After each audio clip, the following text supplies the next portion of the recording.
Okay, this is Thomas Bennett. We're down here at Broadcove Reserve. I'm here with my friend and colleague Nathan Hamilton, prehistoric archaeologist at the University of Southern Maine. Nathan and I are going to be doing some test pitting on the site where the bathhouse is going to be moved from the lower area up to here.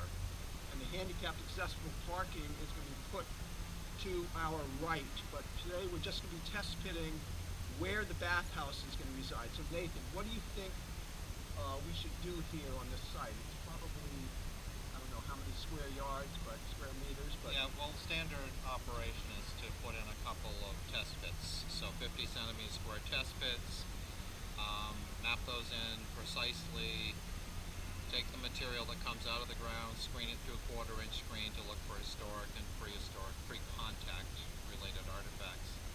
Since there's a site nearby, right along the beach behind the camera, there may be a possibility of some materials here. But we should be able, with 2 or 3 test pits, be able to define the quality of the matrix and the possibility of artifacts here. Now, you've done a lot of work in Casco Bay. You've taken a look at the report on the shell midden, which is down on the beach, and on the other shell midden. What can you tell us about what this site may have been used for if we're thinking about the late ceramic period, early contact period in the native habitat? Yeah, well, we're just walking out here on the beach. One of the things that's apparent is there's a eroded shell right along the margin here, and most of that is soft shell clam. I didn't see any quahog. But this is a fairly small site compared to others that we have worked on. Having excavated on 17 sites in the bay, and you and I having excavated on Great Mosier Island back in the 80s and early 90s, I expect that this is probably a seasonally specific site in terms of the usage by native peoples.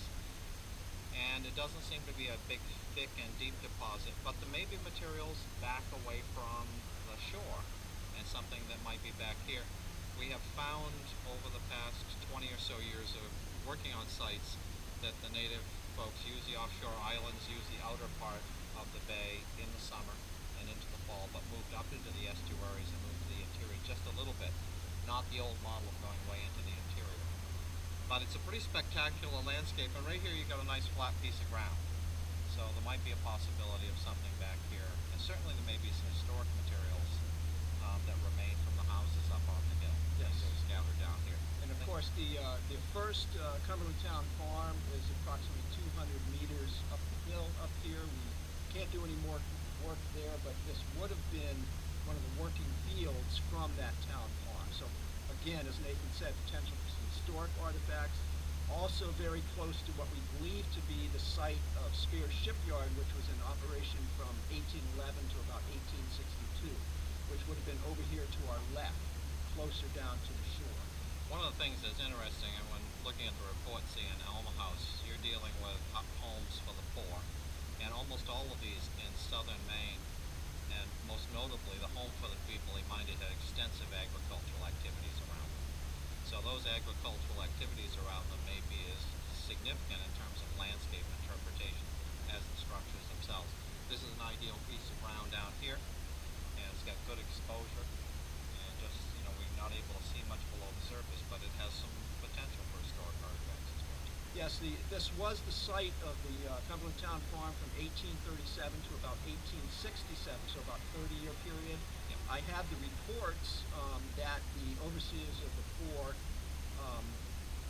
produced every year showing the agricultural products that came from this farm, and it was a very successful farm. They were pretty much self-sufficient, using a lot of their produce and then also selling it.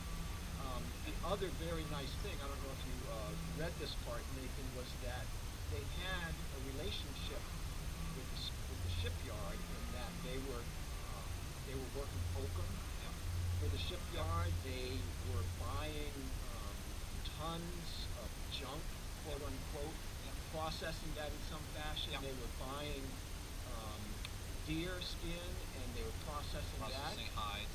Processing hides. So it was an industrial workhouse. People think of the poor farm. They go there and they sit around. Well, these people were working.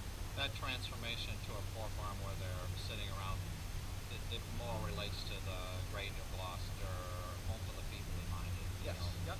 So that structure, which takes place after the Civil War, prior to that, these were much more localized, structured work efforts, Yep. and things that are actually tied to industry. But you look offshore here, there's tremendous opportunity for shellfish and lobster, things that you can supplement the diet with.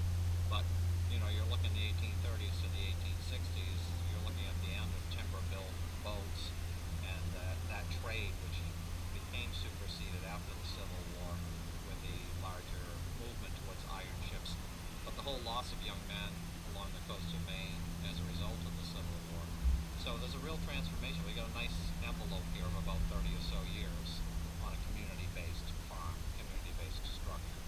So there could be some vestiges of that here in the landscape, things that may be useful in terms of a long-term interpretation and having the public really engage what was here and how it happened. Great. Well, let's do some test pitting, and we'll see what we find.